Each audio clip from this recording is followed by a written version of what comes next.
Live again. Just like Just live. live.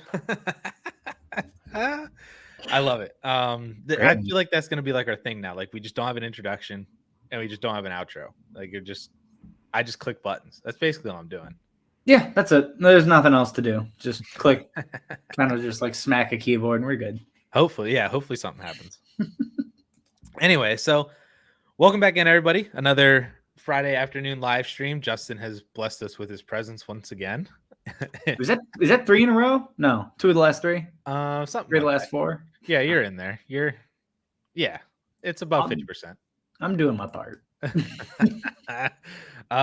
Yeah. So, we got questions coming in already. People showed up. This dude was in here at 10:30 in the morning, an hour and a half ago.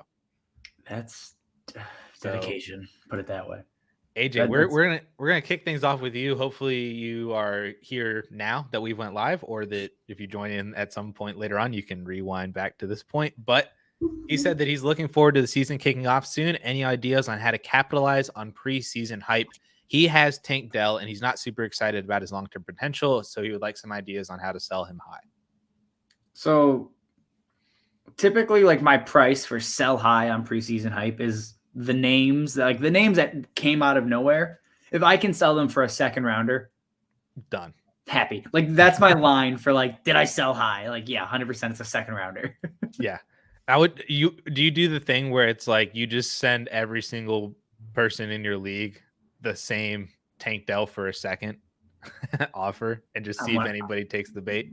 I'm one of those people.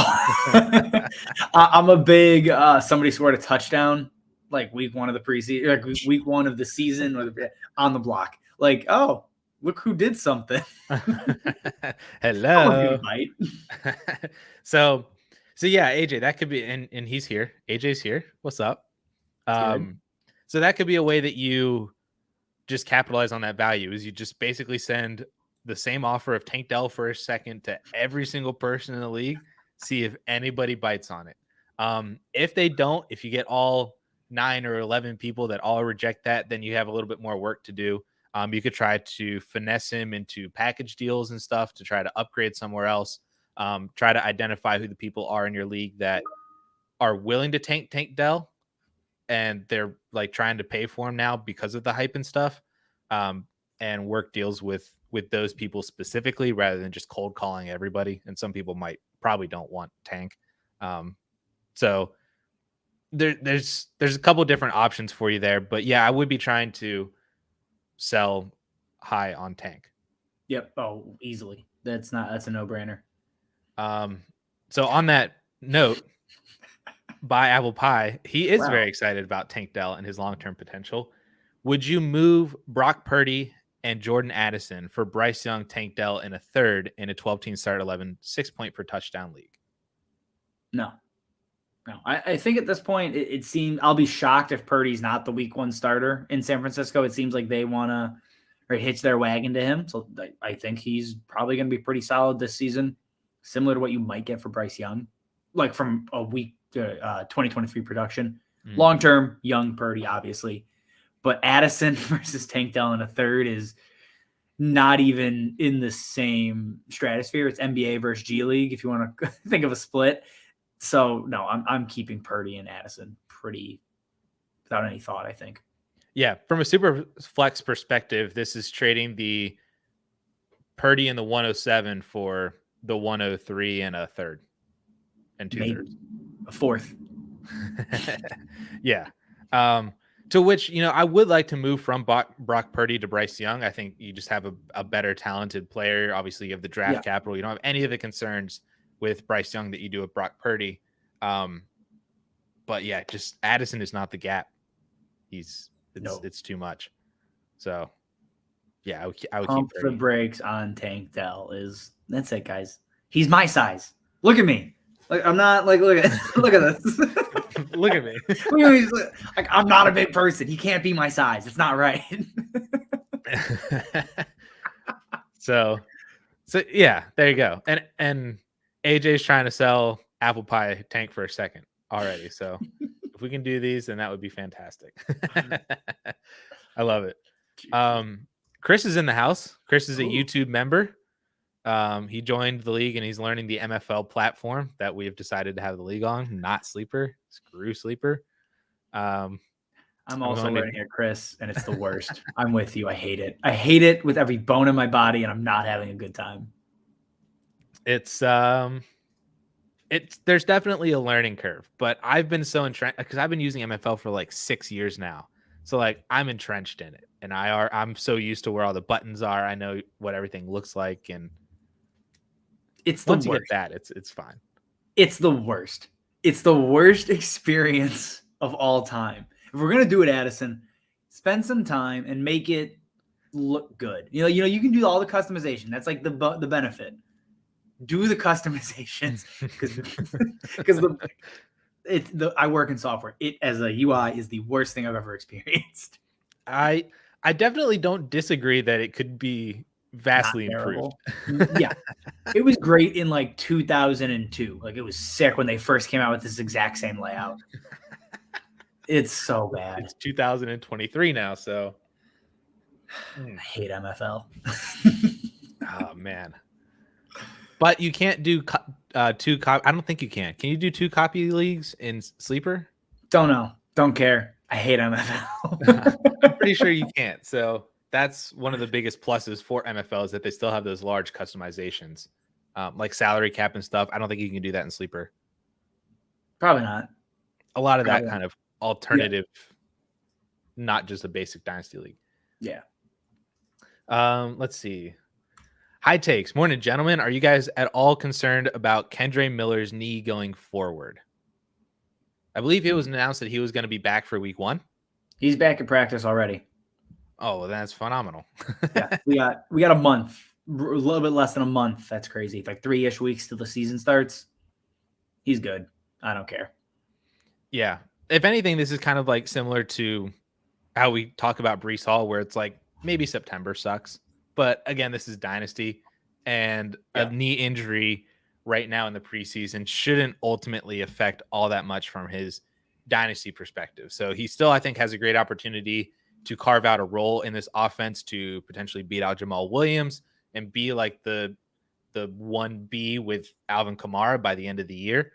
And I don't think the knee injury is going to really affect any of that. Now, if he aggravates it again, then that's story. But if he's hurt again, yes, we're concerned. But like right now, when he's not hurt, I'm not concerned. Right. Alan's here. Happy to be in the chat, not in the hellish heat here in Southeast Texas. Ooh. My family lives in Houston, and they've been sharing the temperatures down there. It's horrible. Sounds terrible. Happy to be in the north for this part of the year. I hear it. Yeah. Is that you said it was what, the air and water? No, that's an ambulance. There is an air and water show in Chicago this weekend, which is just like a bunch of planes and crap flying over the city. But that's an ambulance. That's just an ambulance. That's just your everyday Chicago background noise. I love to see it.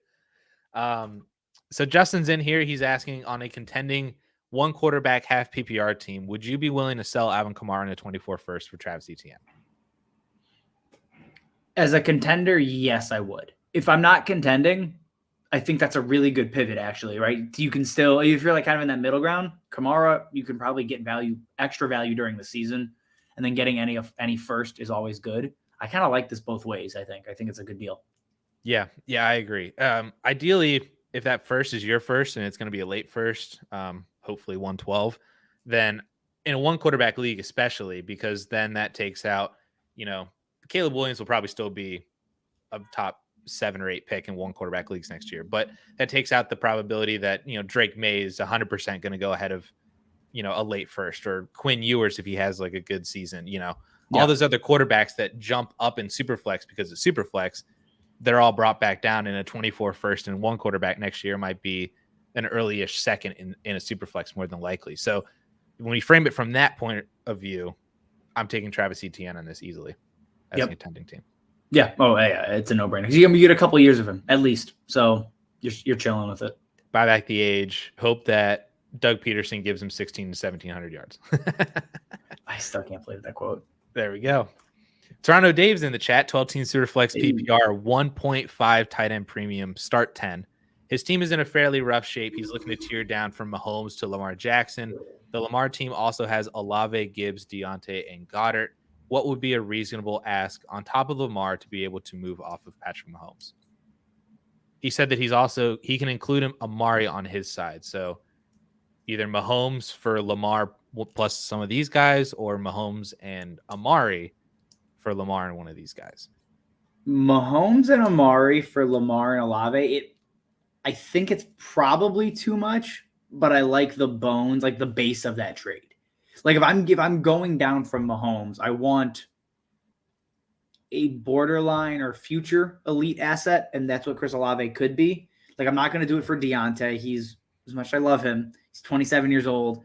We're never going to get the top 5 ceiling that Chris Olave has.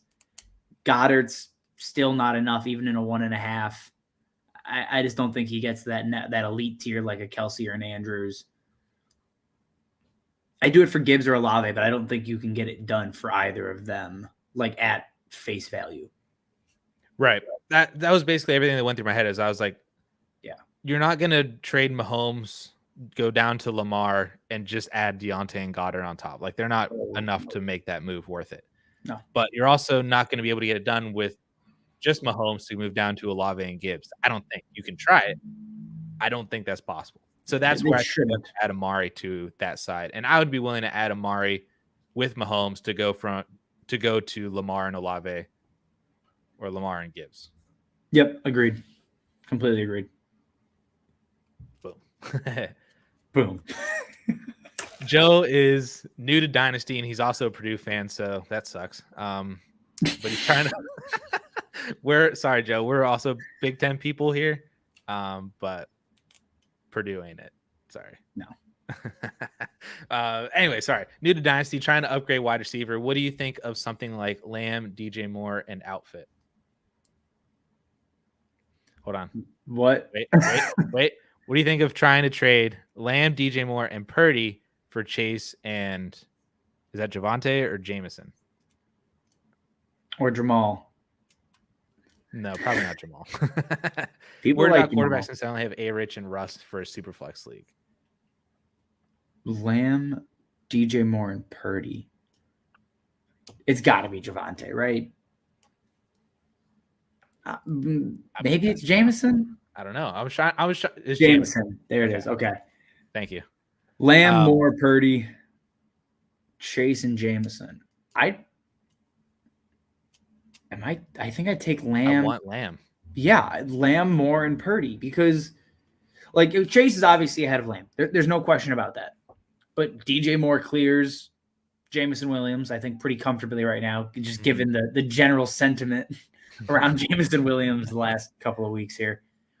And Purdy, again, while he is risky, Purdy is not like a nothing asset in Superflex at all. He's borderline top 24. He's like in that conversation to be there. I think he's a very good third QB in Superflex. So I think that's a great deal. Yeah.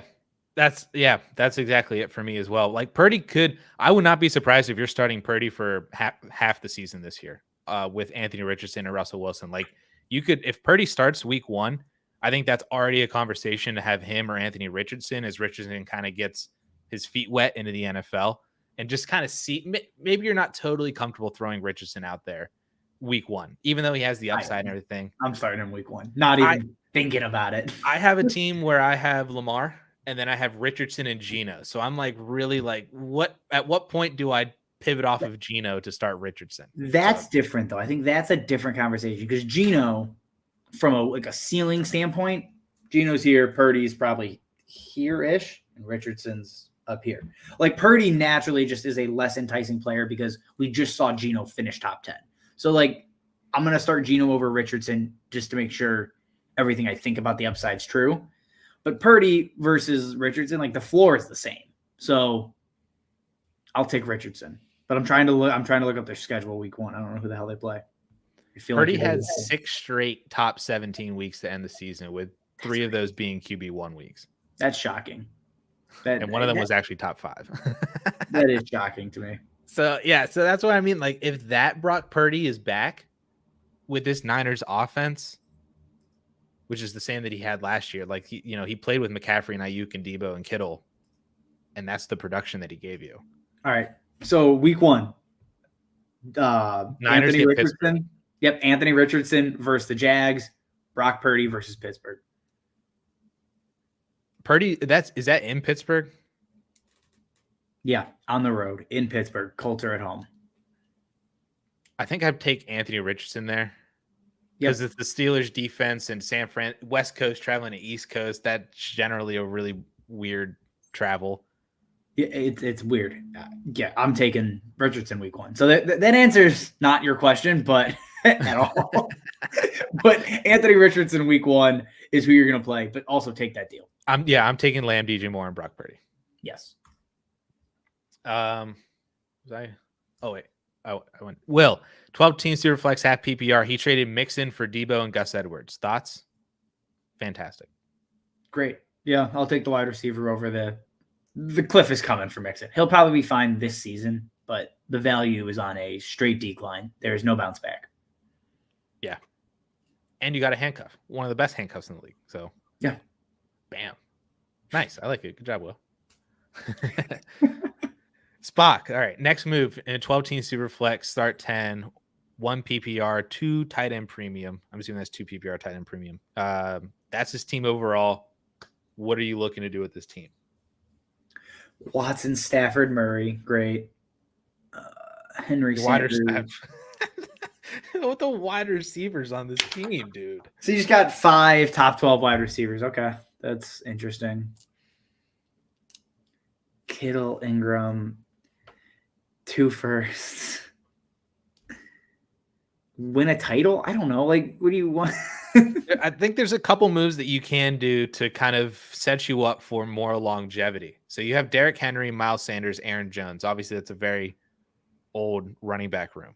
If you're able to pivot any of those guys to younger guys, the only issue is I don't really know who to pivot to. Would you do Sanders in a 2024 first for ETN? Oh, I would love that. Would it get it done though? I don't know if that's maybe. That's where my mind goes to that type of deal. I'd flip Sanders for, I don't know if I'd flip him for Kenneth Walker. You lose a little bit of production likely, but I'd flip him for Kenneth Walker, like a future second or something, like Sanders in a second for Walker.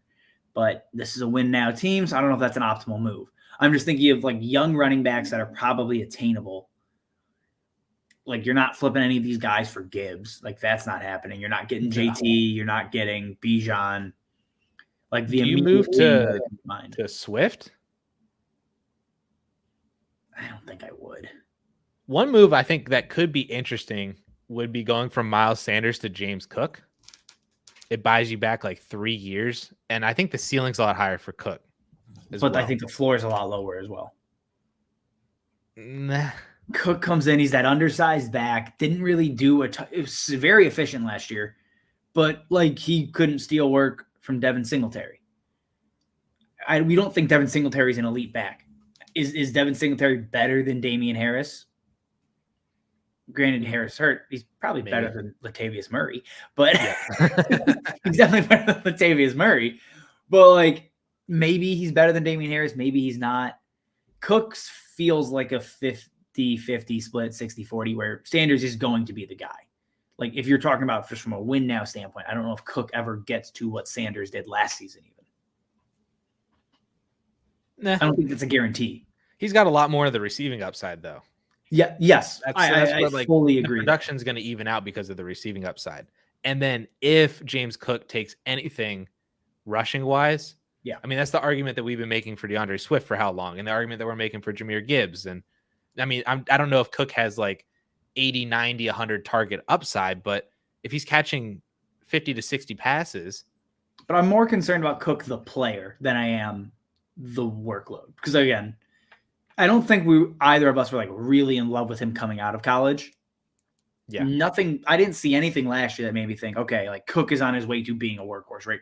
If that was the case, young running back in that offense would be ranked a lot higher in Dynasty. Mm-hmm. Like there's so much ambiguity and question around James Cook that I don't know if it's worth pivoting with this roster off of Miles Sanders for a team that should ideally compete for a title like right now. That's my only hesitation. Those would be like in ADP, Derrick Henry's one spot behind Najee. How easy do you think it is to just move from Derrick Henry to Najee? You could, depending on the manager, you could probably flip straight. It buys you back 4 years. You're obviously losing production, but yeah, that's the thing. All of these buybacks, you're likely losing production. The other thing I think you could do is move off of Kittle. Oh yeah, move off. Go from Kittle to Hawk or Pitts or somebody, and add a second to Kittle and go get one of them too. Could you package Henry and Kittle and get Jonathan Taylor, given the world around Jonathan Taylor right now? That would be fun. That'd be very fun. I don't know if you can do it, but I'd like to find out. or Gibbs. I don't think you can get Gibbs because the sentiment around Gibbs is just he's getting more expensive. He just went for 2 firsts, a second, and a third in one of my leagues like today. A 2024 first, 2025 first, 2024 second, 2025 third, just for Gibbs. So I don't think you're getting Henry and Kittle for Jahmyr Gibbs. Well, that was hopefully we helped you out a little bit there, Spot. At least toss some ideas around. It is difficult though because you have aging, productive veterans that aren't going to be worth a lot in trade, and you have a limited number of people to actually trade Derrick Henry to in your league. Yep. You know, which are probably the people that you're honestly competing with right now. So then do you want to trade them to him? Right. You're making their team better, your team potentially worse. But yeah. But this is a good segue. What are we doing with Jonathan Taylor? Trading for a Star Bowl running back in first, have Bijan, Taylor, and Sanders. I'm probably like, what's the startable running back? I think that's the question. Dobbins in a first. Ooh. That's coming for me. I think I'd take Dobbins in a first. I think Dobbins has a very similar ceiling to Jonathan Taylor. Mm-hmm. Attainable, very different story. But I think from like a talent and running perspective, he's as good as Jonathan Taylor is. Injuries and a whole bunch of other things muddy that up. But the first, I think, offsets it. All right, rapid fire. Javonte in a first. No. ETN in a first. Oh, yeah. Oh, Jacobs in a first. You say who? Jacobs? Yes. Stevenson? Yes. Okay, we're up there. Yeah. We've because like the other options are like Pierce in a first, Sanders in a first, Aaron Jones in a first, Rashad White in a first. No, none of those guys are worth it. Dobbins is like the point there. He's the point of no return. Yeah, like that's right. That's the end. So if you're able to since you have Jonathan Taylor, if you're able to just find the managers who have Ramondre and ETN and Jacobs and Najee, then just offer each one of them the deal of that running back in a first, see what happens. I see okay. Yeah, we have a comment we need to respond to. How do I not click it without not scrolling down? Oh, can I go over here?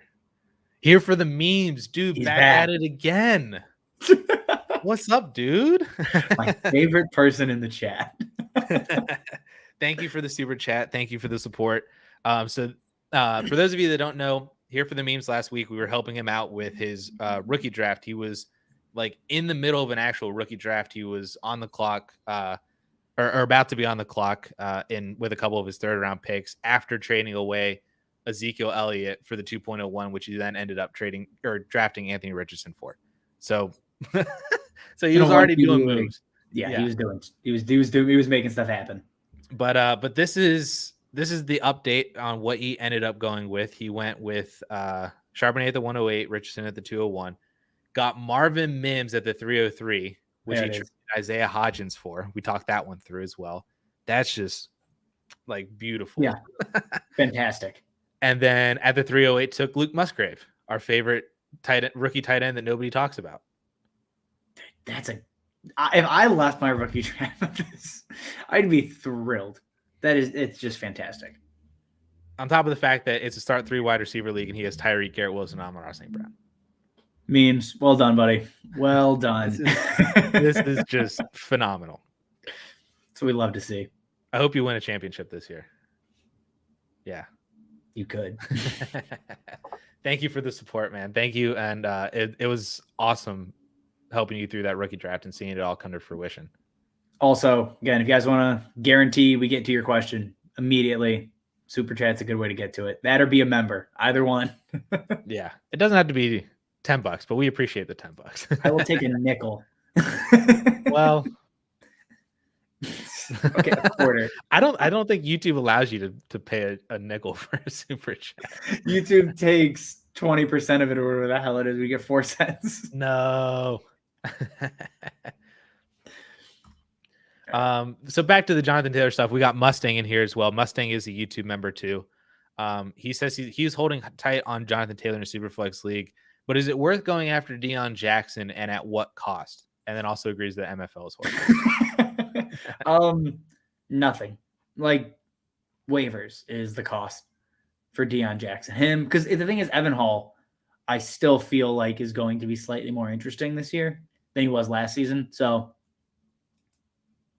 well, he wasn't in the NFL last season. So, who am I thinking of? Why am I thinking of somebody else that was there? Well, the actual handcuff for Jonathan Taylor is Zach Moss.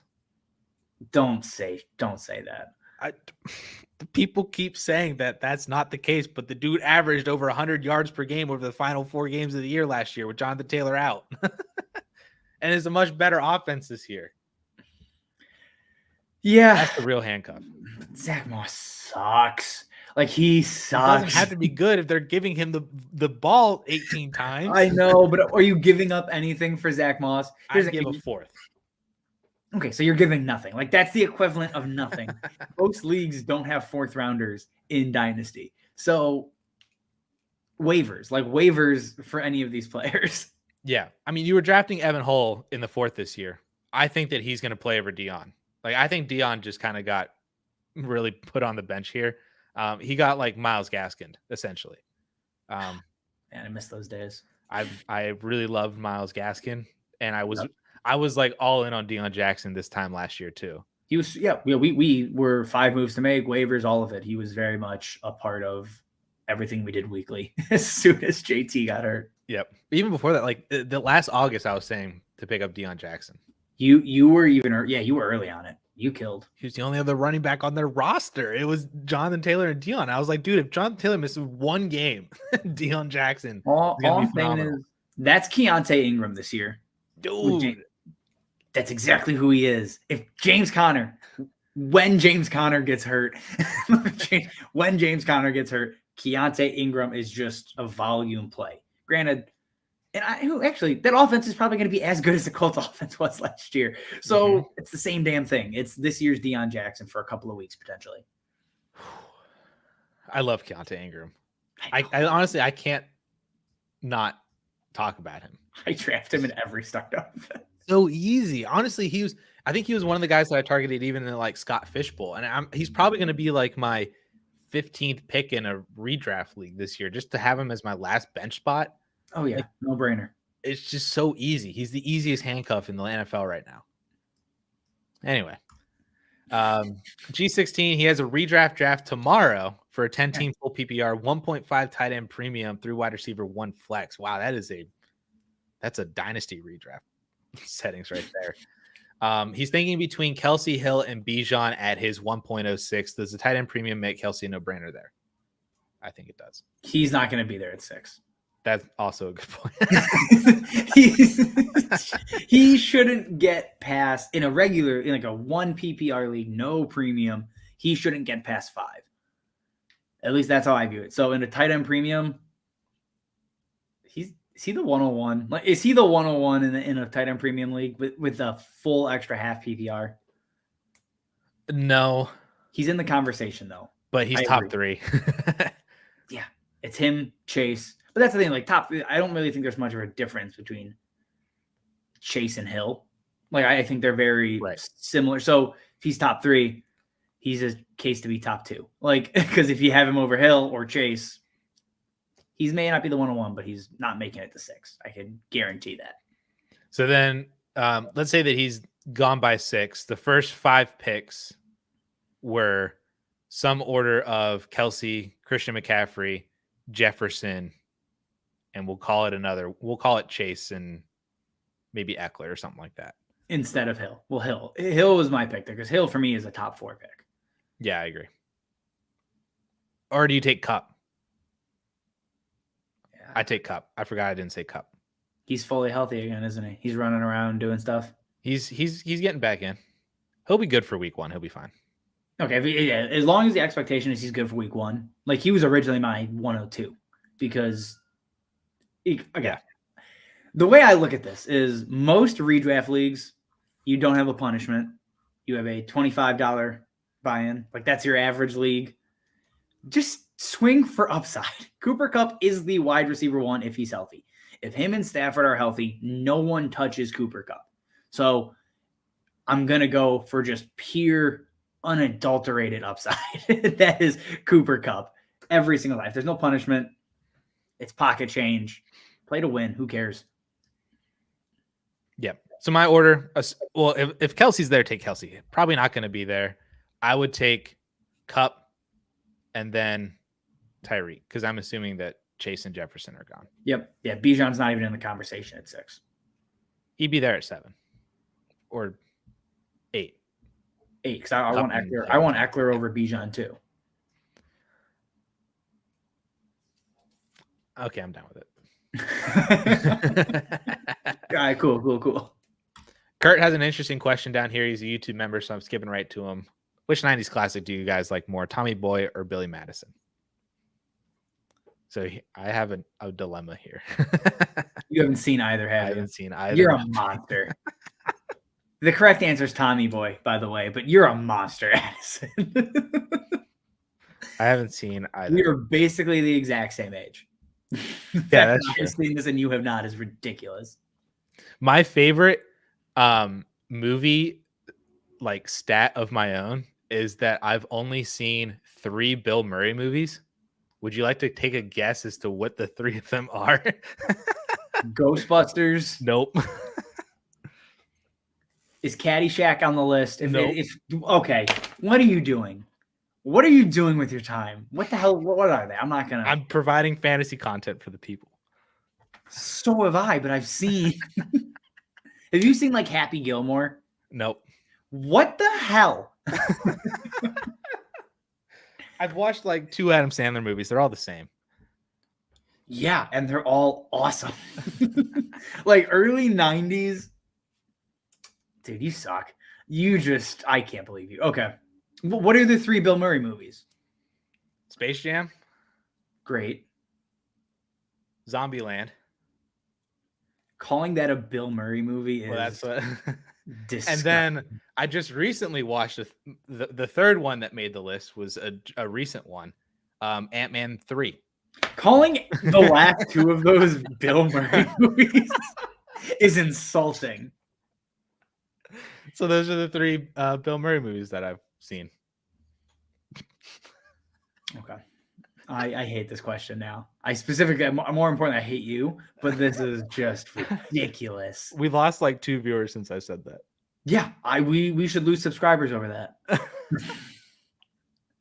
Oh my God.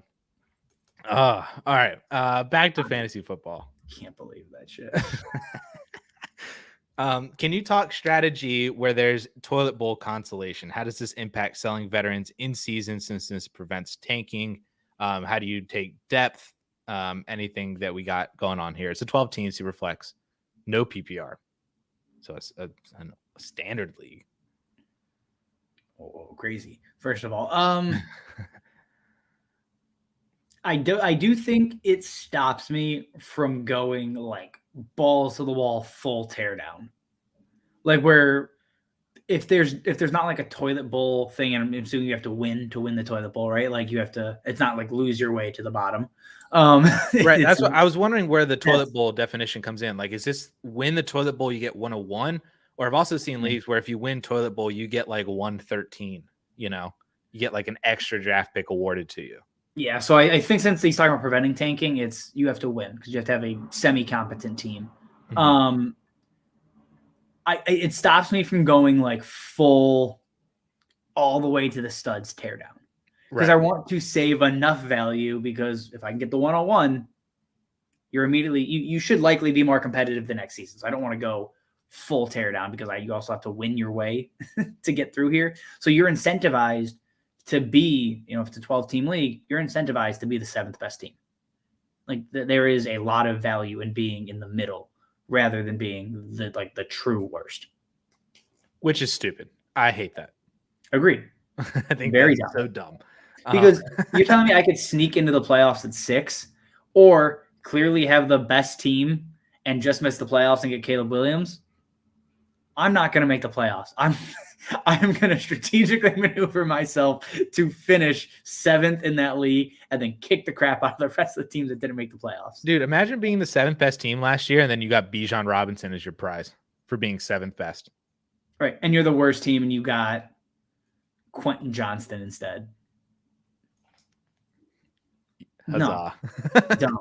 Max points for is the best way to do it. That is the true indicator of worst team. And you can't really tank for that unless you want someone to really just give no shits and have no talent on their roster at all. And then fine, go ahead, take Caleb Williams. Let him sit on your dumpy roster. It doesn't matter to me. That's a good point too. I don't care. Justin hit the nail on the head. I can't really add anything more to that in terms of the strategy for the toilet bowl.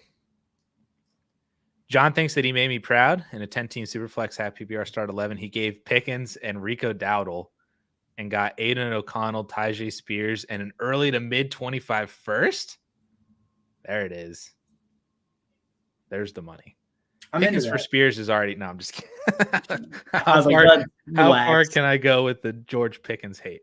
No, I think this is a phenomenal trade. Yeah. No notes. Well done. Imagine I've just in my head, you just turned George Pickens into Nick Singleton. Yeah, but also, I mean, it's worth mentioning, like, you're not turning him into Nick Singleton for 2 more years. No, I don't. This is like the equivalent of who are we drafting in? Let me see real quick. I'm just curious.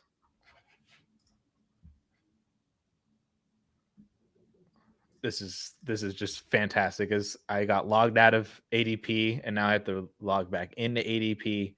This is the equivalent a couple years ago of us trading away Chase Claypool, and then that pick turned into Jahmyr Gibbs. You traded Chase Claypool in 2021 for a potential early 23 first, and it was an early 23 first, and you got Jahmyr Gibbs for it. Yeah, that's great. Congrats. It takes a lot of dedication to stick through those, but completely agree. No, I love it. It's fantastic. Kevin, 12 teams, half PPR, Superflex, start 10. He is a top 3 team with 224 firsts. Do you give Kyle Pitts, T. Higgins, and a 24 and 25 first, and you get Jamar Chase and Breece Hall? Wow.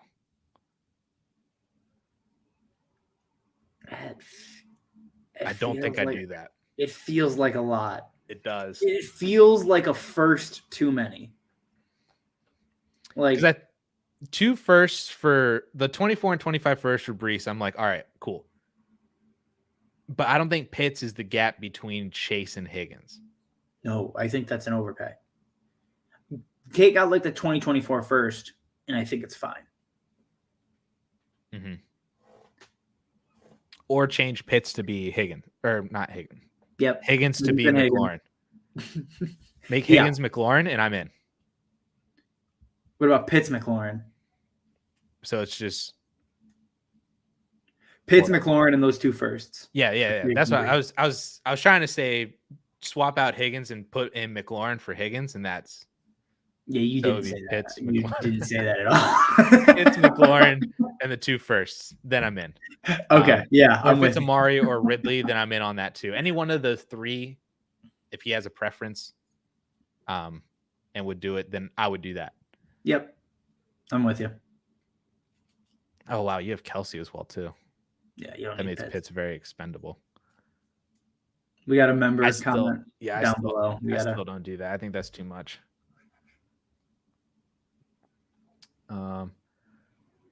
Yeah, from Kurt. Have you at least watched Dumb and Dumber and Ace Ventura? Nope. What do you do in your spare time? Did you not have a childhood? I don't understand how you made it this far. I don't know.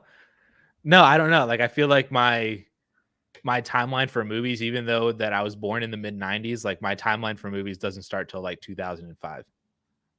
Dude, I had a friend like you in college, and it was just. He's right. What the shit, Addison? Those are American classics. Dude, I can't believe you. No, Have you seen?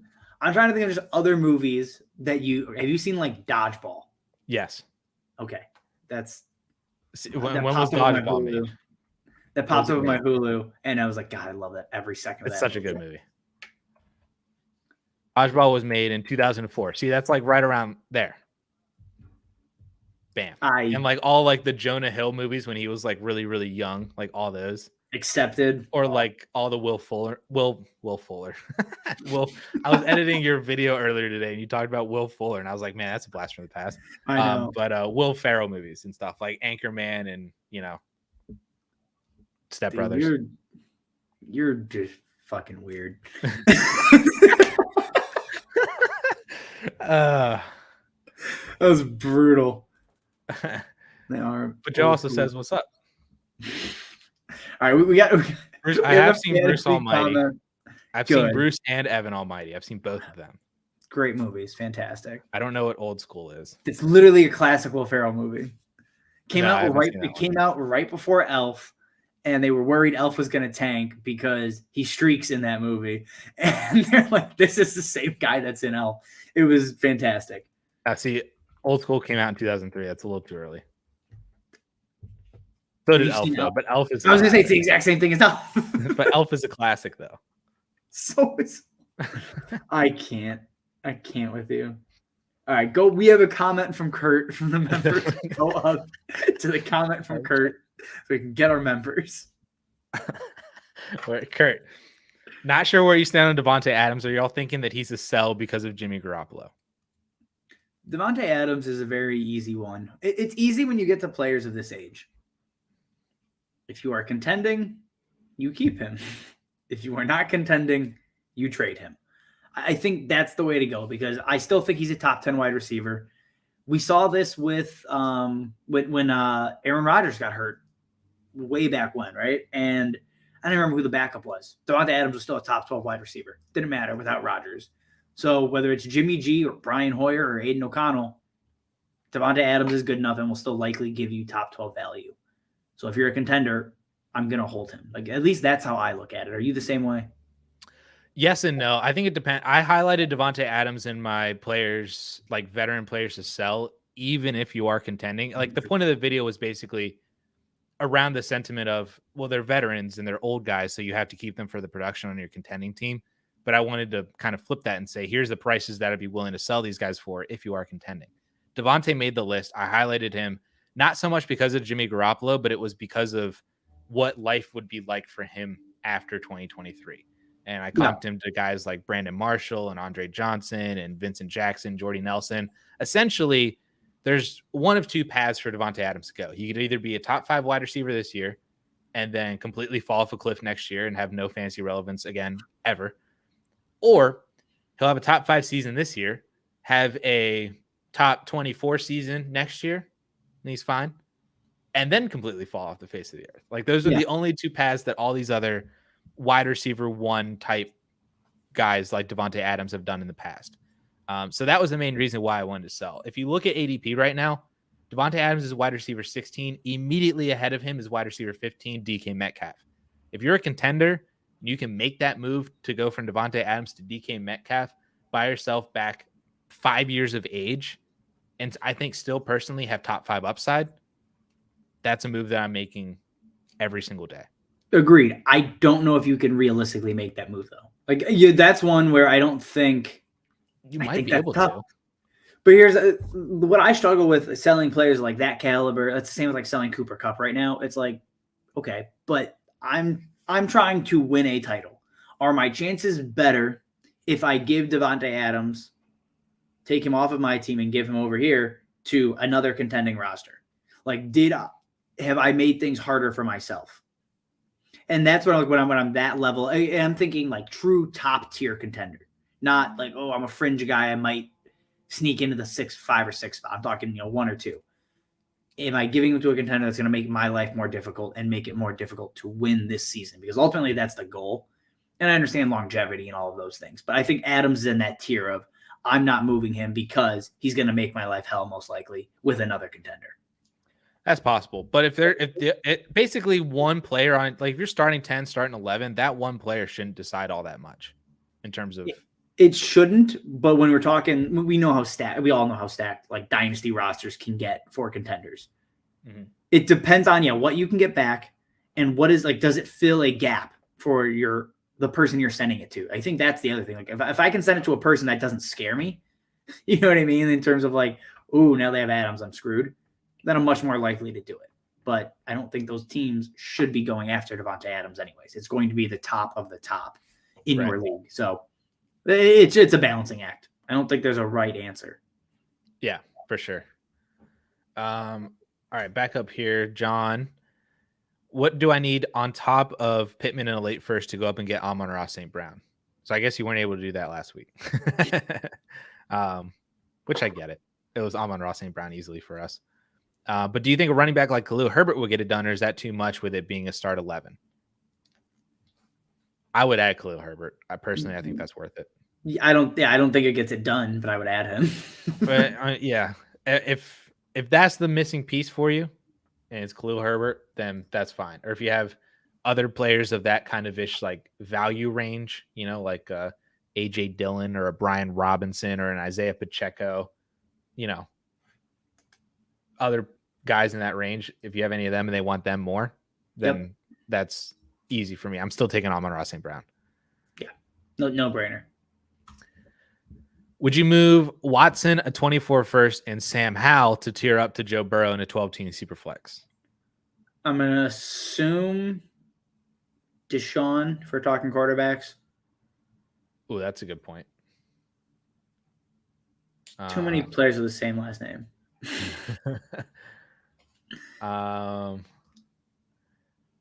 Buy Apple Pie, are you still in here? Is that Deshaun or Christian? Does it matter for you? I think it does matter for me. Yeah, if it's Christian, yes. If it's Deshaun, no. Yeah. Well, there we go. We answered both anyways. There we're good. If it's Christian Watson, get Burrow. If it's Deshaun Watson, don't get It is Deshaun Watson, he said. Yeah. Oh, then keep the quarterbacks in the first. Yep. Redraft question. What's the earliest that you're taking Jonathan Taylor? I don't want to be drafting right now, if I'm being perfectly honest. I have a draft Monday already, and I'm terrified. I mean, is he a late second, early third? Like, that's where he slipped to on Underdog. I know that much. Really? Because, I mean, right now, I don't know what's going to happen. Like, at what point? 301. At what point does the uncertainty become worth it? Is 301 that point for you?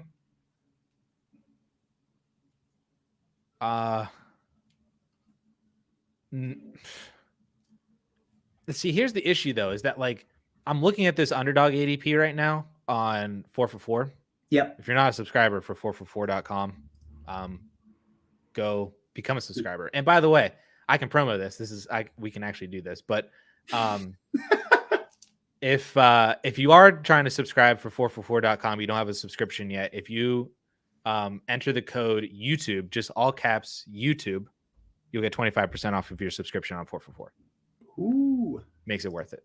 They have some of the best. John Paulson is one of the most accurate rankers every single year. John Daigle is phenomenal. They have a whole bunch of other people on the team that can help you win in redraft this year, help you make some start-sit decisions, which if you're a dynasty person, you need start-sit decisions still. Yeah. And they have a whole bunch of tools for DFS and all that other kind of stuff if you're into that too. So promo code YouTube, 25% off, 4for4.com. I would like DLF to give people a YouTube subscription. What the hell? I think we do have one, isn't it? It's down in it's in the description in some of our videos. Maybe not. Probably starts talking about that. Hold on, I'm gonna find it. Watch DLF. You get $10 off of a full year. So I think that's 25%. There we go. 20%. Go do that too. Bam. There we go. Rankings, all that good stuff. Anyway, so I'm looking at the underdog ADP and I see Jonathan Taylor 3.01. And I'm like, man, that sounds like good value for him. But then when you see that Josh Jacobs, Jahmyr Gibbs, Ramondre Stevenson, those guys are mid thirds. I mean, not to say that, you know, you have that ability to trade back and move around and whatnot. You can't do that in redraft. But the way I think about it is this. One, I already have concerns about Jonathan Taylor this year in an offense led by a rookie on a bad team. Like that is not an ideal situation. Running backs typically do not perform well with offenses led by rookie quarterbacks. It's just a fact. So he was already near RB8, RB9 for me. And then you tack on all of the uncertainty, and the guys going around him in the early third are DK Metcalf, T. Higgins. You could grab Josh Allen, Patrick Mahomes. Like you can get safer Mark Andrews. You can get safer elite upside assets where like you miss on a third if Jonathan Taylor does not play or plays half the year or whatever. Like that sinks a redraft. So I usually opt for safety until I get to like the 5th round, and then fine, I'll take a shot. But like it's really difficult to pull the trigger when I just have absolutely no clue what the hell's going on. Yeah, I think looking at the underdog ADP right now, if you're in the top like 3 picks and you're debating Jonathan Taylor, you see him there at that 2-3 turn. I would say don't take Jonathan Taylor there and wait a round or two and take Aaron Jones at the 4 or 5 round turn. And then apparently, according to ADP, then you can also get James Conner at the 6-7 turn. So yeah. So there you go. That's I think that's and you're stacking, you know, wide receivers early on. Maybe you do pull the trigger on Mark Andrews, so you already have an elite tight end. Maybe you grow for the early quarterback, and you're still getting RB1 upside potential in Aaron Jones and James Conner later than Jonathan Taylor. Bam. Yeah, it's just so I don't know if that even answered your question, but God, it sucks. What is the 5th round? Actually answer the question. Is it? It's the 5th round for me. It's in redraft. Dynasty, it's different. Dynasty, I'm willing to take a shot way earlier. Redraft, I'm not giving the potential to just miss on a pick entirely in the first 3-4 rounds. Like there's too much ambiguity there that I don't get the upside, but I also don't have the crippling floor that is just skipping an entire pick. I think my answer is late 4th, because then you're looking at wide receivers like Mike Williams, Drake London, Terry McLaurin, and like there's not a lot of upside there that if things go right for Jonathan Taylor, that he could still be a top 10 running back. And I'd rather have a top 10 running back over back end wide receiver 2s. So mid to late 4th for me. Chris, thoughts on this trade? Dulcich, Puka, and a 24-2 for Jameson Williams and a 24-3. Sorry, 1 second. Dulcich, Puka. So Dulcich and a 2nd for JMO, essentially. Probably Dulcich in the 2nd right now, but even that feels risky because who knows? We talked about this on our headlines this week. He may not be the starting tight end, which is terrifying. I don't know. What the hell are you doing here? I don't know what to do here. I don't know if I like either one of these sides. Right. Like I don't to be honest.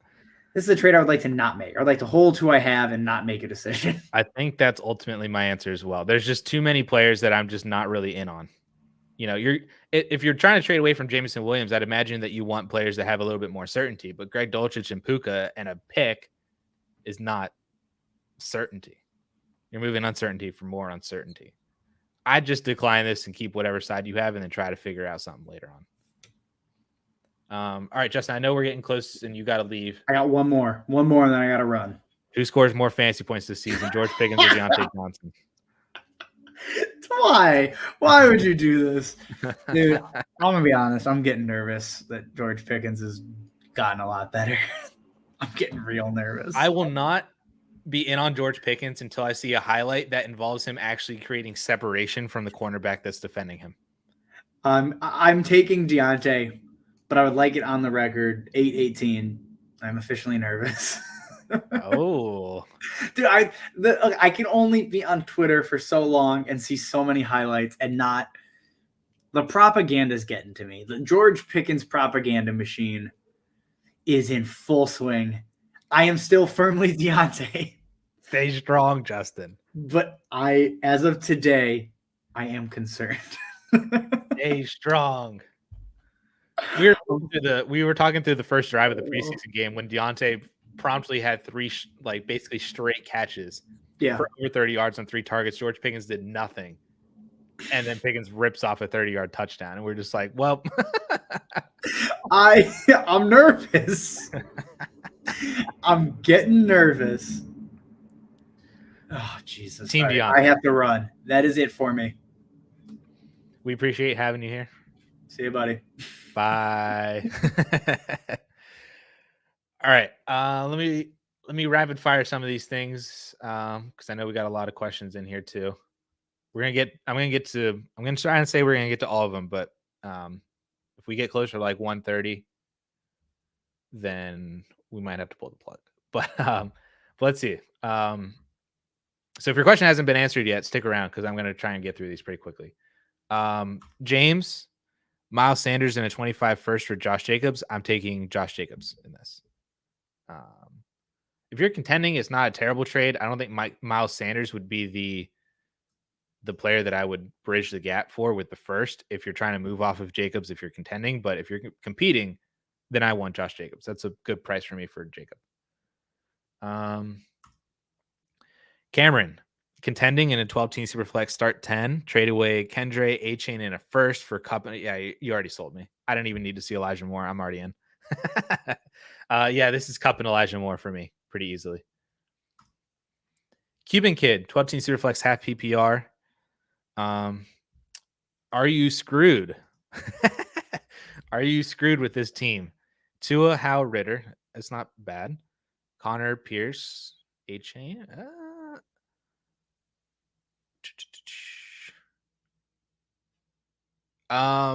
So I would be trying my hardest to get your pick back. Because then that allows you the flexibility to then not feel like you're screwed and do a bunch of other moves later on to then help your team get worse to then get a better draft pick next year. Like, I wouldn't be moving James Conner right now because you don't have your 2024 first. But if you're able to acquire your 2024 first, James Conner becomes very movable. Dameon Pierce becomes very movable. Like all those guys become very expendable assets that then make your team worse, that make your pick better. But only do that if you're able to get your 2024 first back. So if you're able to trade away, I don't even know, because your wide receivers are great. I like your wide receivers, and I would be trying to hold as many as I can through the rebuild, or at least the reload. But if you can trade away,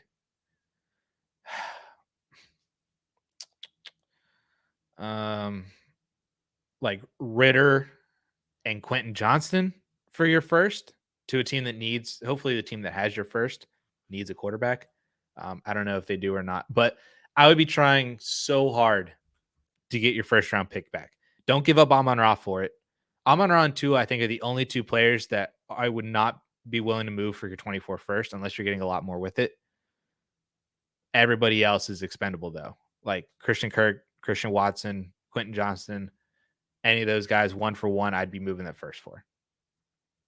Any of the running backs, combine all the running backs together, I'd give all the running backs for a 24 first. That would be my first move. So yeah, I don't know if you're entirely screwed because you have all your 25 picks. Don't move your 25 picks. That's order of business number 2. Sean moved Hurts for Dak, Garrett Wilson, ETN in a late first. Holy crap, dude. Yeah, you absolutely won this deal. That's phenomenal. Dak Prescott's going to be a top 10 quarterback again this year. And people just hate him because he threw like 17 interceptions last year, which is really, really high for him. Like, look at his stat line every single year. Last year was a complete anomaly in interceptions, but all of a sudden he's an interception king. So it's, the narratives are so weird and they're so easy to take advantage of in Dynasty that you're able to move away from Hurts for another top 10 quarterback, and then pick up a top 5 Dynasty wide receiver, a top 12 Dynasty running back, and a first round pick. Phenomenal.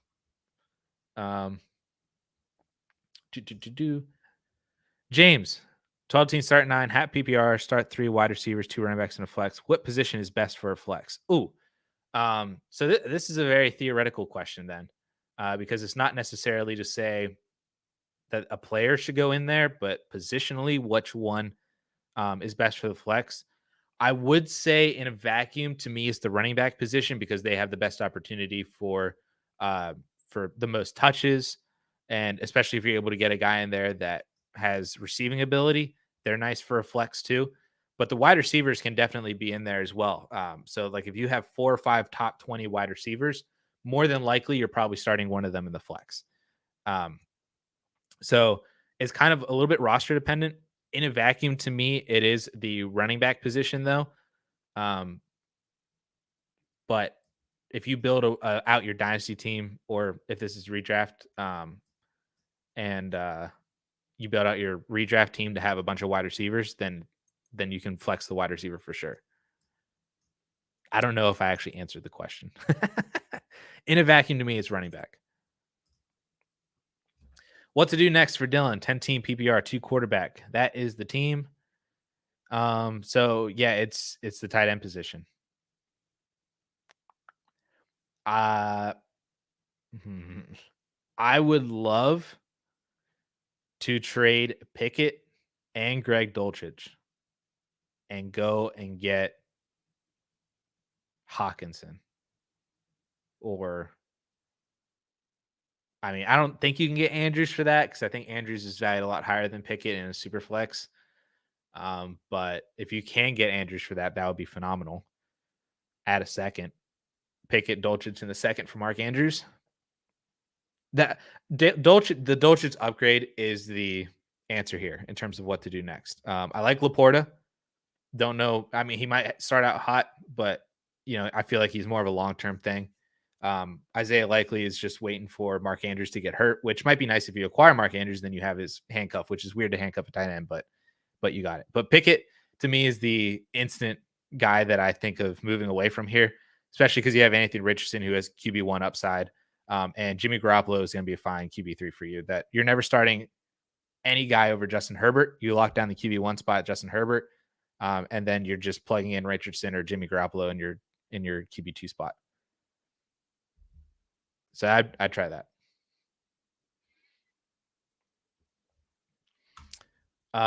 No, we didn't forget that Zach Moss is hurt, but as soon as he's the only guy on the team that has the ability to really run between the tackles. Evan Hull can't do that. And Deion Jackson can't really do that either. So as soon as Zach Moss comes back, he is the handcuff. And it might not matter who the handcuff, it might not matter because Jonathan Taylor's probably going to be healthy the entire time that Zach Moss is out as well too. So by the time, if Jonathan Taylor were to get hurt, more than likely it's going to be during the time span when Zach Moss is back with the team. Because his timeline was only a few weeks. Yeah, 4 to 6 weeks. That was 2 weeks ago. So he's got 2 to 4 weeks left according to this timeline to come back. So that basically takes him into week 2 of the season, which more than likely, if Jonathan Taylor is going to get hurt, it's going to be after Zach Moss returns. Sawyer, he and his friends are doing a startup this year, and it's all new to us. Any tips to get the edge on everyone? He has the 101 with no third-round reversal, and you plan on grabbing Mahomes. Well, Patrick Mahomes is an edge already in and of itself. So you already have that going for you as well. It's really nice for you that there is no third-round reversal because then you get the 2-3 turn. So you're just having the ability to add more starters onto your team, more firepower on your team, I should say.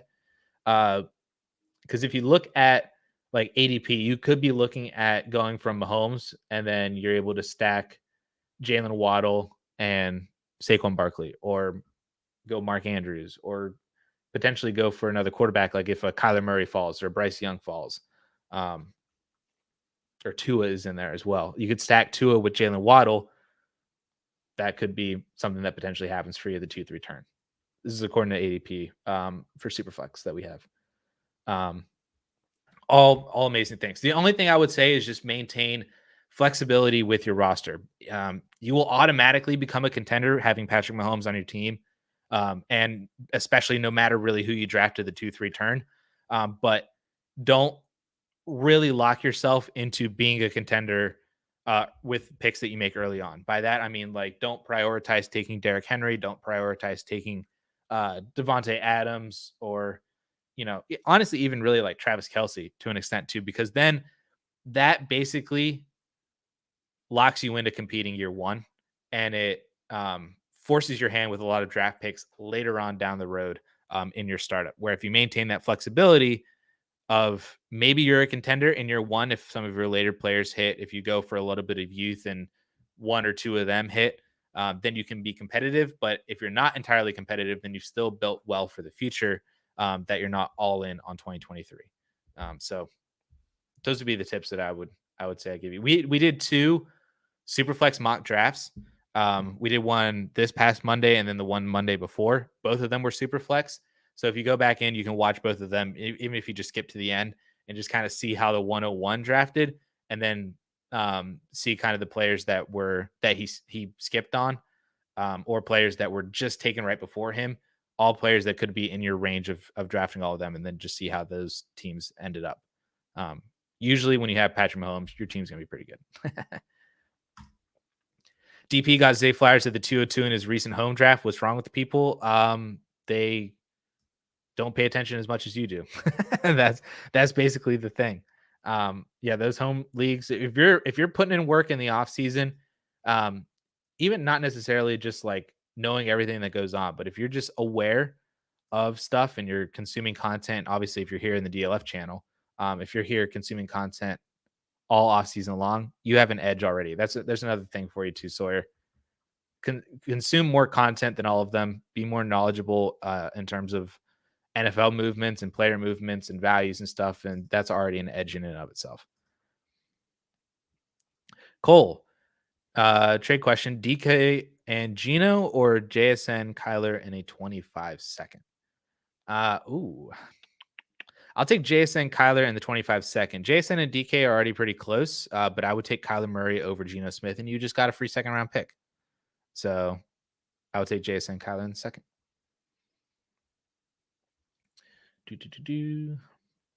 Here's all the movie stuff. What's the best fantasy football league punishment for last place losers? Dude, I've seen so many. Personally, I'm not a big fan of the Waffle House thing. I feel like that last place punishment is overused. Everybody seems to have a Waffle House punishment now. I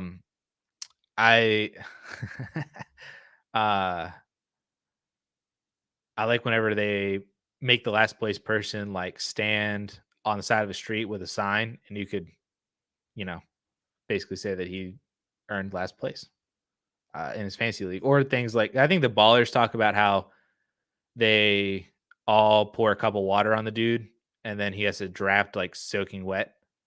That's a pretty funny one too. There's a lot of ideas out there. Matthew Berry is very big on it too. I think if you go find like his fantasy life stuff, I think he talks about it. Or not like talks about it, but like he has ideas on there too.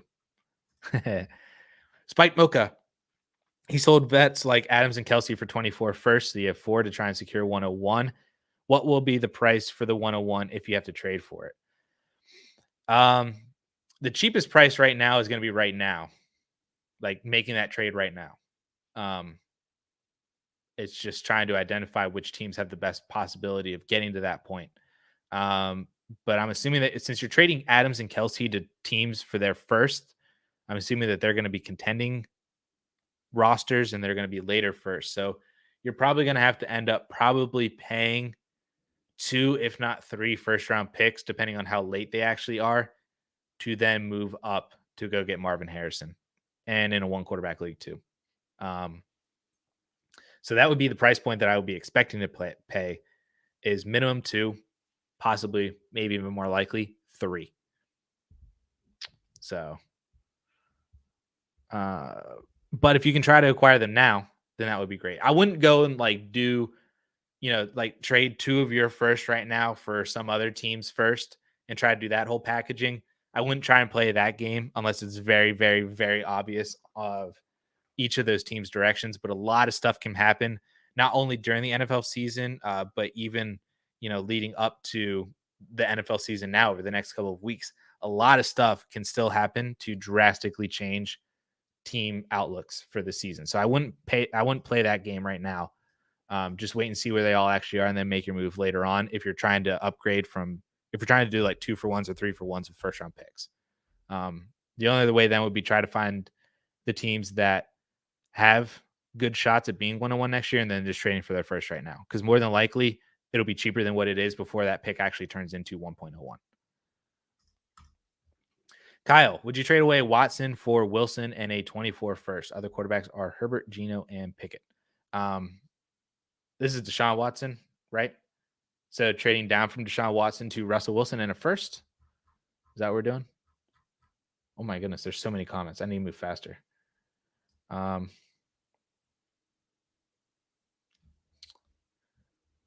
So I'd keep Deshaun Watson over Wilson in the first. Oh wait, is this Christian Watson? This is from your team earlier. Yeah, it's coming back to me. Come back. Let me find your team. It's in here somewhere.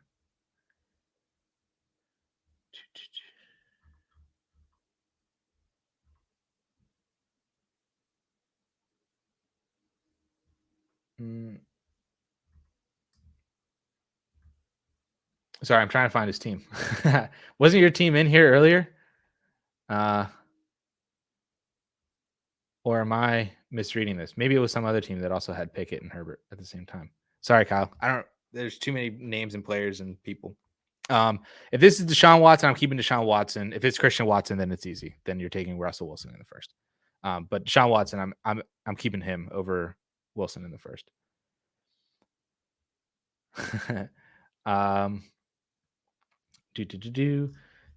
T. Williams, 17 Superflex start 10. Would you drop Jordan Mason, Kenny McIntosh, Eric Gray, or Deneric Prince for Aiden O'Connell?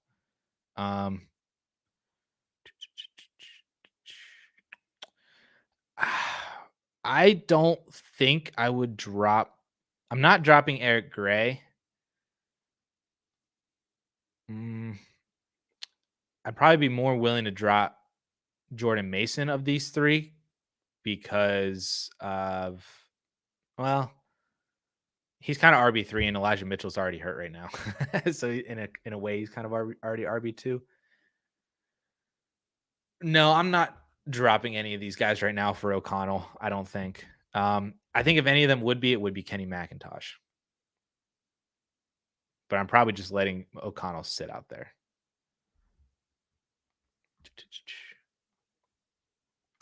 DP, Garrett Wilson, Saquon, and Eric Gray, or Ramondre, DJ Moore, and Stephon Diggs as a contender. Oh my goodness. Man.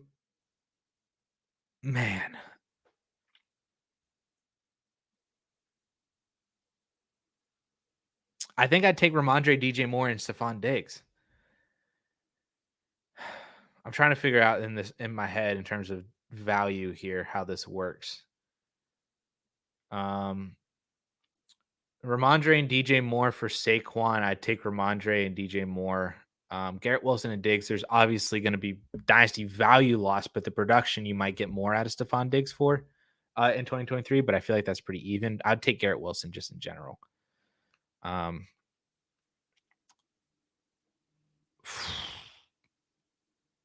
Man. I think I'd take Mondre, DJ Moore, and Diggs. But that is so close. That's phenomenally close. Man,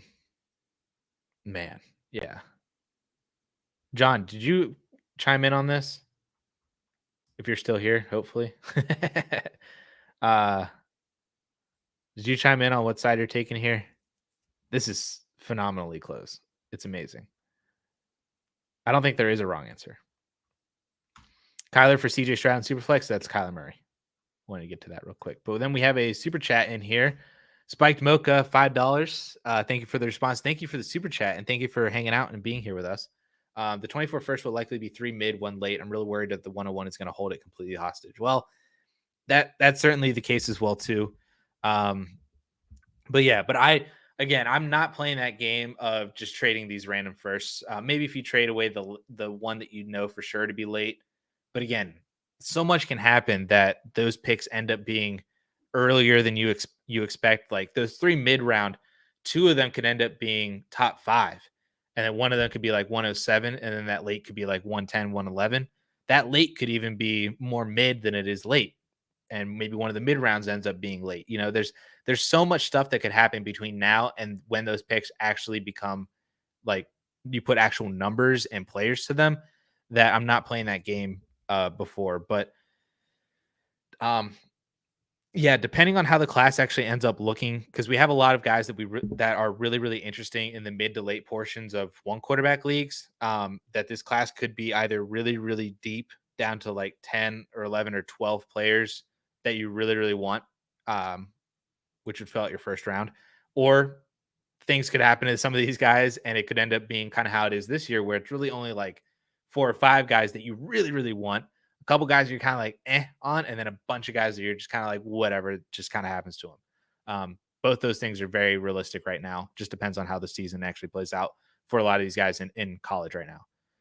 And then draft capital of course too. But I think with 4 first round picks you have a really good opportunity to then trade for the 101 down the road. It just ends up having to be when those picks actually are. So I appreciate the support, and the super chat. Thank you so much. Um, where was I? Where was I? Where was I? Here we are. In a redraft 3 wide receiver tight end premium league, where would you draft Cup ahead of Hill, Adams, Barkley, AJ Brown, Amon Ra? Yes, I'm drafting Cooper Kupp over all of them. Cooper Kupp to me is my wide receiver 1 in a redraft. He was wide receiver 1 last year in points per game. He was outscoring Justin Jefferson up until he got hurt. As long as he's good to go, Cooper Kupp is my wide receiver 1. If you want to have Jefferson over him, fine. Then that makes him my wide receiver 2. Still makes him ahead of Tyreek and Adams and Barkley and AJ Brown and Amon Ra, all those guys. Yeah, I'm taking him over all of them.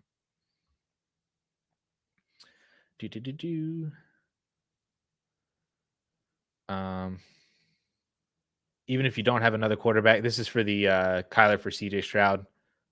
It's Kyler no matter what.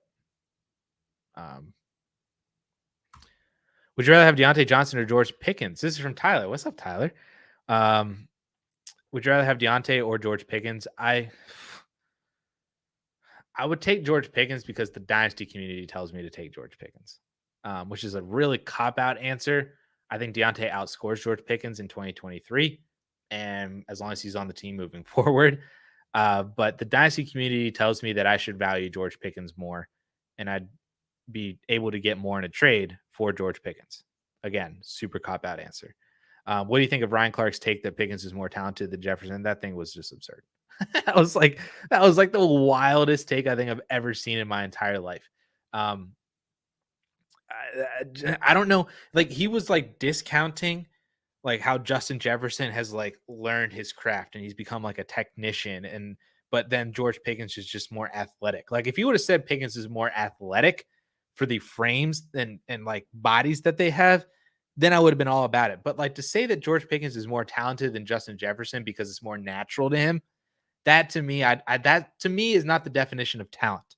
And I think that it's very clearly defined the talent difference between the two based on what they've each done in the NFL so far. So yeah, that was completely wild to me. But yeah, Tyler, thanks for hopping in here and throwing up a question. Ryan, thoughts on tight ends in the second round of a startup?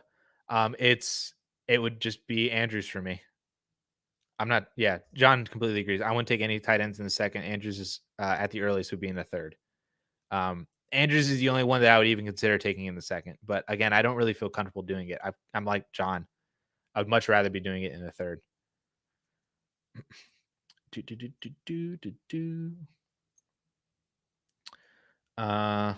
We got a lot. We got some back and forth. Some Quentin Johnson beef.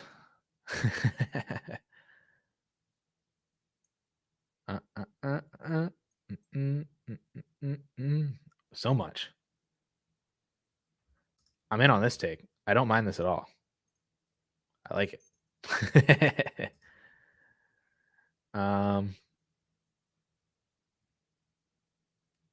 Pick one to have the best rookie running back season between Tank, Roschon, A-Chain, Kendre, and Deuce Vaughn. Vaughn's not even in this conversation. To me, I think it's I would pick Roschon because I think that he has the best ability to ascend the depth chart. A-Chain would be the other guy then that would be the only other guy. Like Tank's not beating ETN. Kendre Miller's not going to have enough usage above Jamal Williams and Alvin Kamara to have the best rookie running back season, unless injuries were to happen.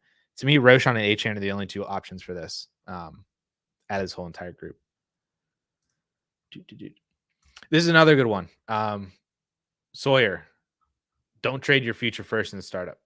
I 100% agree. Acquire future firsts in the startup. So when you get down to like the in Superflex, where am I at? The range for me, if you get down to like the 8th round, once you get to the 8th round, start sending those bad boys out for first round picks. You can honestly probably do it in the 7th too, depending on who's there. But people will overvalue their startup pick and the players that they can get now and undervalue 2024 first. So I would be sending 8th round picks for first, 9th round picks for first. You can even, I don't know if you can get away with the 10th round pick. I doubt it, but if you can, that would be phenomenal because then you're sending guys like Jonathan Mingo and Mike Williams and Kendre Miller for future firsts. And that's just such a massive win. So acquire firsts, don't trade away your first. Do I play IDP? I do not. I hate it. I hate every bit of it. I tried it. I did. I just don't. I can't do it. I'm sorry to all you IDP guys out there that are IDP fans. I can't do it. Just not for me. Is Chubb not the safest first round pick this year? If you're looking at running back ADP, I personally think that Bijan is a safer pick than Chubb, but I'd love me some Nick Chubb as well too.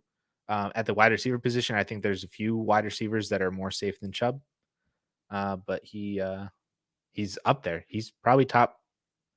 He's probably the best, the safest R running back besides I think Bijan. Maybe I'm projecting too much on Bijan, but I love Nick Chubb. Wesley, 12-team Superflex start 10 trade offer sent to me. Receive Pickett and Pittman, sending away Stafford and Ayuk. I want Stafford and Ayuk, and that might be a hot take. It is according to Rob Z and John both want Pickett and Pittman, but I want Stafford and Ayuk. I don't like Kenny Pickett.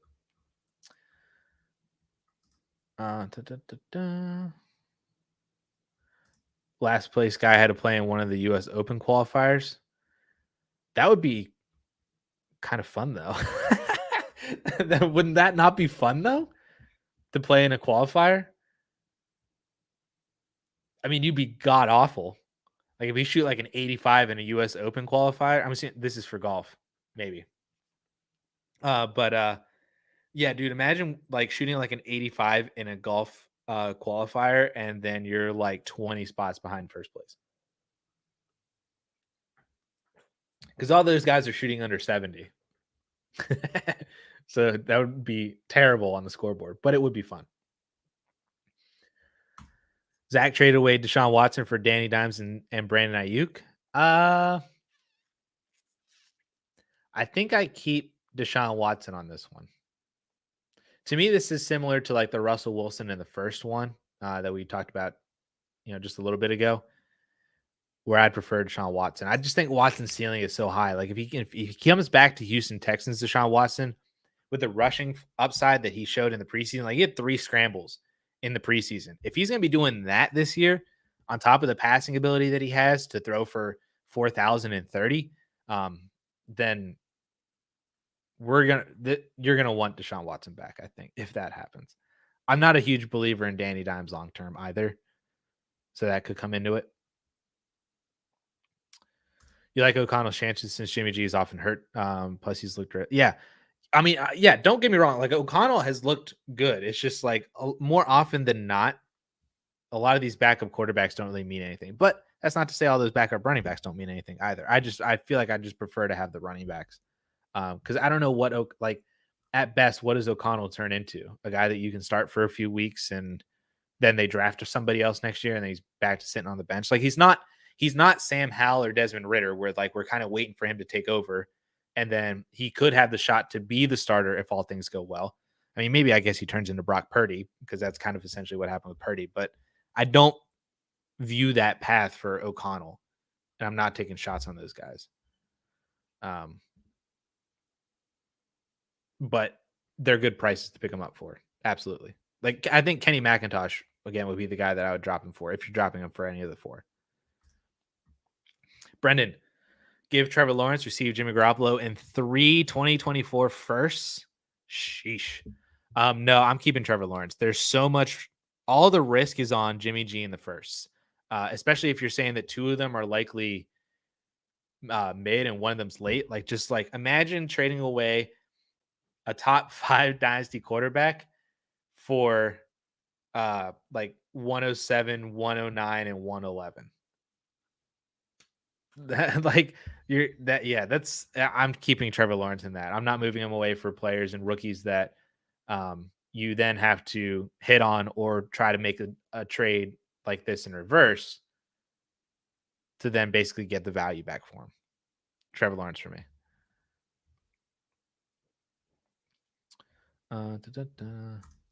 Apple Pies, 12 team Superflex start 10, Chasen Downs or Judy Burks. This is the same thing.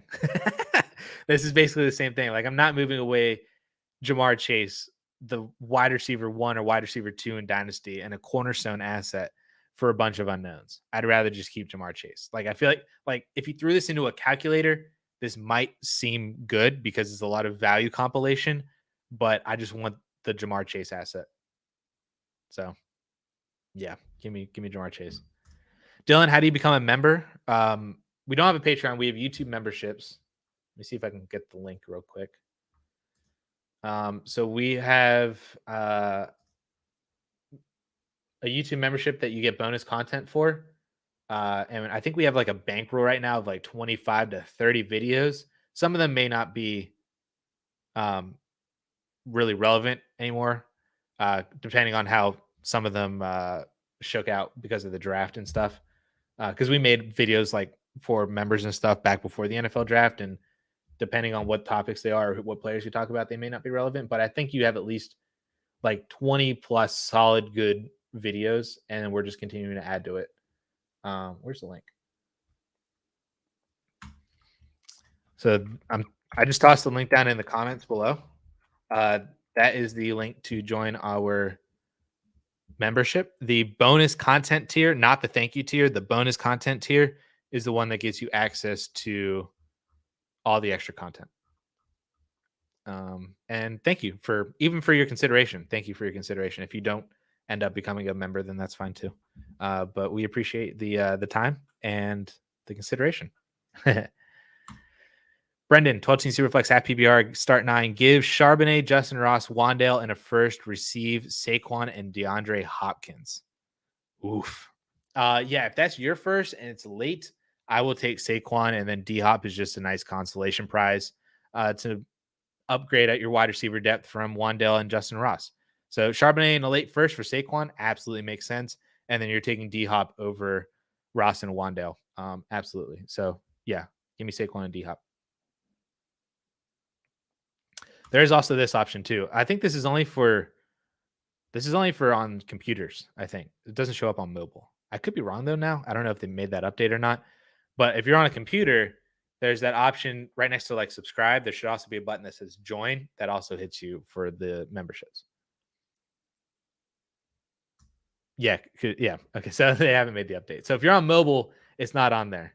But you can use the link down below and it'll take you to where you need to go on mobile.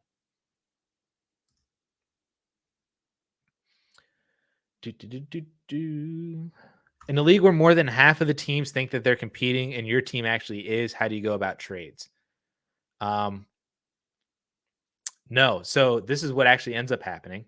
I think I made a video about this. So if there's a bunch of teams that are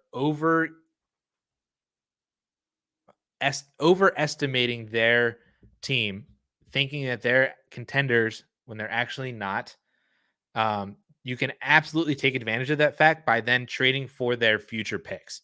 Because then, if they're more pretender than they are contender, then you get their future pick, and that pick ends up being earlier than what they initially thought it was, and you only gave them a player that really was of no consequence to your roster. Somebody that they thought was going to help take their roster and push that over the edge didn't end up being that way, and you get their first round pick. I had a video.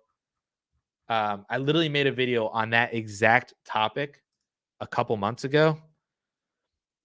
I don't remember what I called it. I don't know if John or anybody else in the comments knows exactly what I'm talking about. I'm trying to find the link to that video. I don't remember what I called it. Oh, I found it. Get shareable link. So let me toss another link in the chat. That is the link to that video that I specifically talked about finding those teams that overestimate their worth, trading for their future picks, trade them like a player that they think will help them, doesn't actually really help them. And then you get their future pick. So I highlighted a handful of players that you can do that with. And then if you kind of follow that value along, it might lead you to some other players that sound like they're helpful for contenders in 2023, but aren't actually. Like George Pickens, phenomenal example. If you could trade one of them, George Pickens, and they think that he is the next step to unlock their team to be a contender this year, but I don't think he actually is, then you just got their future first for George Pickens, and that first ends up being top 5. There it is. Money. That's how you win in those deals, for sure.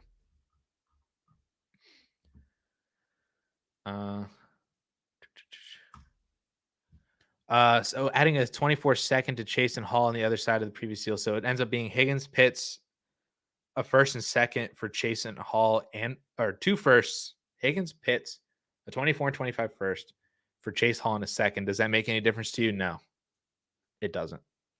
I would still take Higgins, Pitts in the firsts. This was because the second is the least valuable asset in this deal. Doesn't really add all that much to me. It would be great, but he shot over 100. Oh my gosh. Then he's down like 35 strokes.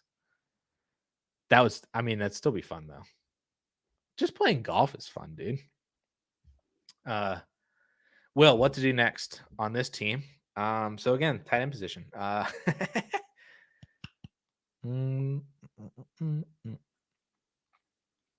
So I would be looking to move some of your wide receiver depth. I would either be trying to trade up at the wide receiver position to solidify yourself some more established wide receivers, I should say, like established, like known higher upside production.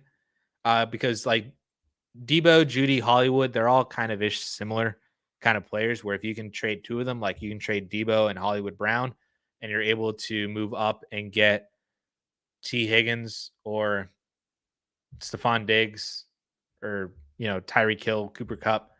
If one of those guys is trying to reload and get younger and they're not trying to compete this year, then that would be one move that you can make. Another way that you can, again, taking Greg Dulcich, every single team one of these is upgrading from Greg Dulcich, but taking Debo and Greg Dulcich and going to get, TJ Hawkinson or Mark Andrews or somebody like that. And then the other aspect is if you do those moves and you're trying to compete this year, try to acquire some handcuff running backs.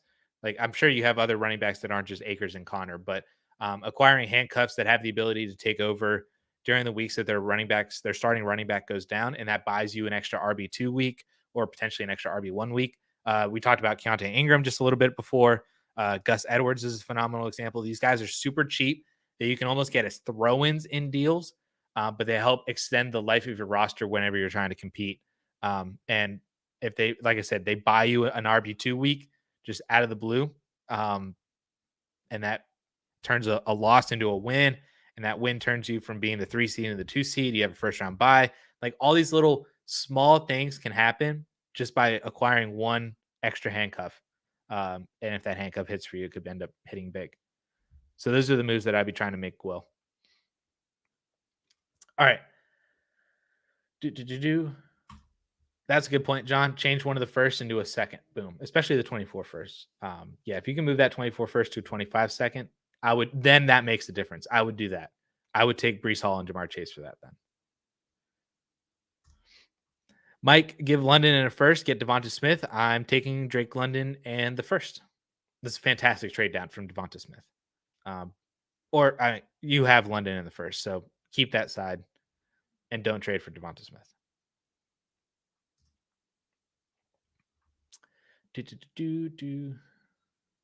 And that's it. John's in here being a workhorse again. I don't know how to make mods in YouTube, but John, you'd be the first person to become a mod. I don't know how to do that though. But that's one of the biggest things that I love about this stream and kind of what this community has kind of become is that we have a bunch of people in here in this chat that have, I'd say, just as much knowledge as I do, even sometimes potentially more, or as much experience in Dynasty, especially too, that they give just as good of answers. So that whenever I don't get to the answer as quickly as you might need it to be, or as quickly as you want it to be, you're getting other answers from other people in the comments as well too. Absolutely love that about this community. So thank you guys.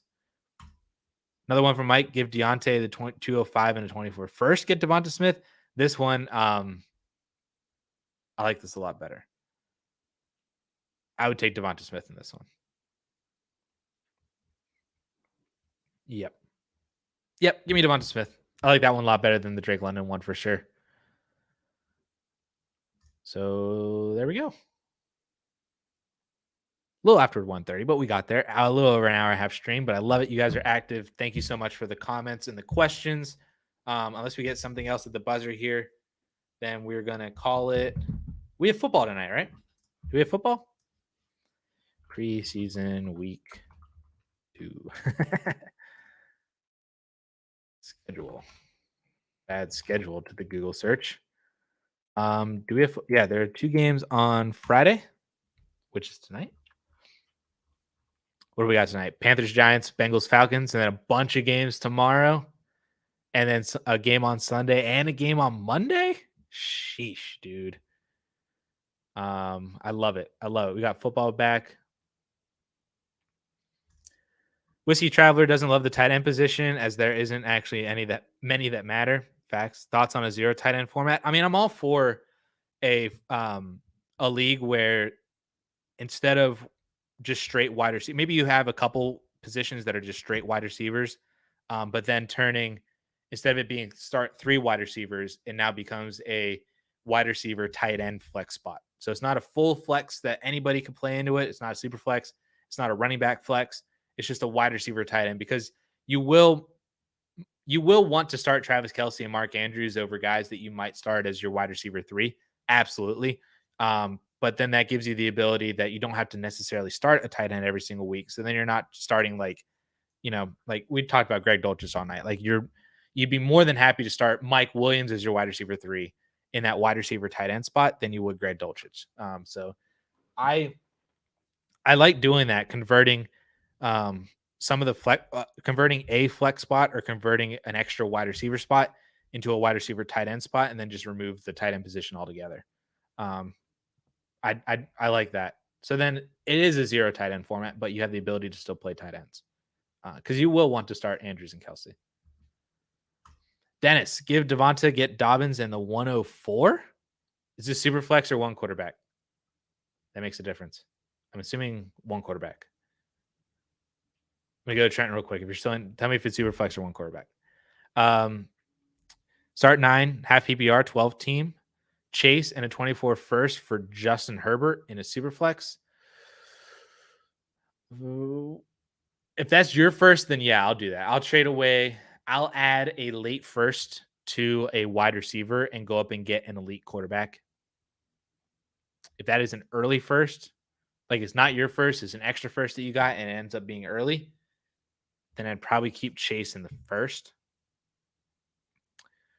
But I think more than I wouldn't, I would take Justin Herbert. In more instances than not, I would take Justin Herbert in this one. I worded both those terribly, but hopefully you get what I'm saying. That is another option too. Like if Justin Herbert, if you already have like Lamar, Dak, and Geno, well, I'd probably still do it. Unless you have like Mahomes and Hurts or Allen and Hurts or Allen and Lamar. You already have like 2 top 6 guys, then I wouldn't do it. But you probably don't. Most teams don't. Dennis, I haven't seen if this is one quarterback or not, or super flex. If this is super flex, I want the pick. If this is one quarterback, doesn't matter.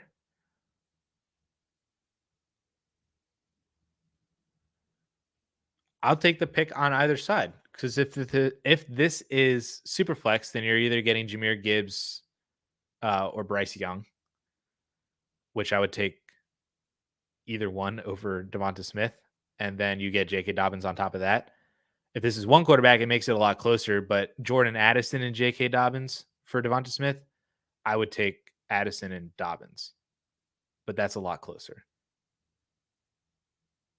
So, yeah. Would you do that, John? Would you do Dobbins and Addison for Smith? I think I would. Drink.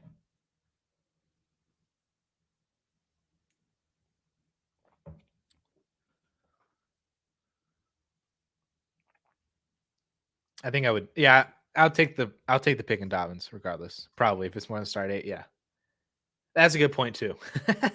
The starting, how many people you're actually starting makes it interesting as well. But yeah, I think I'd take the pick in either format. Joe would want the given production of Devonta over Dobbins and Addison. Yeah, there's definitely something to be said about the known factor of Devonta Smith, but maybe I'm just projecting too much on Jordan Addison. But I think that he has the ability to be a top 15 dynasty wide receiver this time next year. And J.K. Dobbins has the ability to be a top 10 fantasy running back in 2023. A lot of upside. I'm projecting a lot of upside.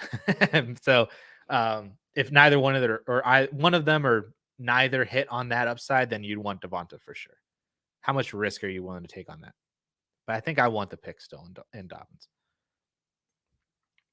Dan, would you take Gibbs or Anthony Richardson at 102? Richardson. And then move.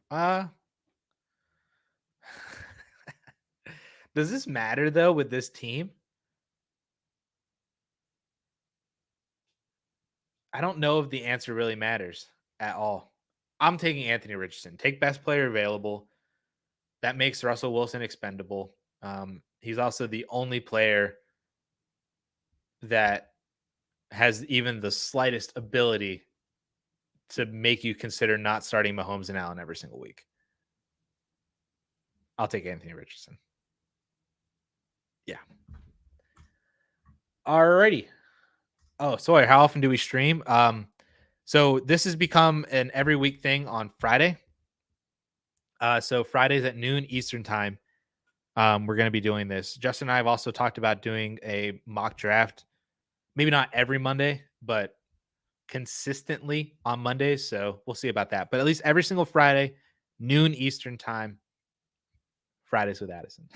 So, and then we just go until like right now it's 1:45. So I just kind of go until comments stop, which is about right now. Take Anthony Richardson and then flip A-Rich for a top tier wide receiver. There you go. You could do that too. Alrighty. I'm going to call it there. It's 1:45. I've been talking for a long time, but I appreciate all of you guys joining, hanging out, asking questions, commenting. Thank you so much for the super chats. Just I appreciate you guys. Appreciate all of y'all. So we're going to have real meaningful football here so soon. And like I just said to Sawyer that we're going to be doing this every single Friday. So if you got dynasty questions, redraft questions, waiver wire questions, maybe not waiver wire questions on Fridays, start sit decisions in season, then all that will be fun. So we're here, we're in it. So thank you guys again so much for hanging out, tuning in. I'm gonna call it here and stop talking because I'm terrible at outros. Have a great weekend, guys. We'll see you.